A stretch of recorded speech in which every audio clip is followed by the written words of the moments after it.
Oyi, bilasizmi, kecha nima bo'ldi maktabda? Nima bo'ldi qizim? Kecha o'qituvchim oldiga bitta ustoz keldi-da, keyin ikkalasi rosa urishdi.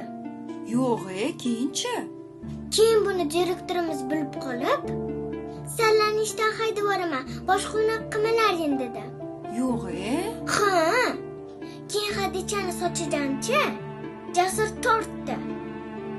Keyin rosa o'tirib yig'ladi. Mumkinmi? Keling. Ota, keldingizmi? Keldim, ona qizim probkada qolib ketib qoldim. Assalomu alaykum. Va alaykum assalom. Yaxshimisiz? Rahmat. Qizim, narsalaringizni yig'ishtiring.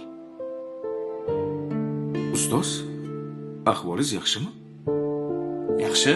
Kecha maktabda qanaqadir muammo bo'pti deb eshitdim. Tushunmadim. Ota.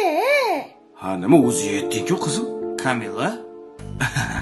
Endi mana qizimdan xafa bo'lmasangiz ham bo'ladi. O'zi qilasiz buni. Onasini aytganini qilmaydi, vaqtida uxlamaydi, yana darsini umuman qilmaydi. Ota, chaqimchiqarlik yaxshi emas.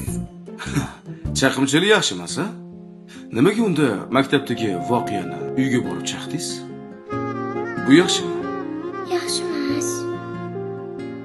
Tez narsalaringizni yig'ishtirib mashinaga chiqing. Uf. Men buni siz ko'taring. Xo'p bo'ladi, ona qizim. Xo'p bo'ladi. Ustoz, Bekor urishdingizda, bola-ku hali. to'g'ri, hozir bola. Lekin vaqt soati yetib, bu qiz birovni uyga kelin bo'lib tushadi. O'shanda chaqma-chaqarlik qilsa yaxshi bo'lmaydi. Uydagi gaplarni bu yoqqa olib kelmagani ma'qul.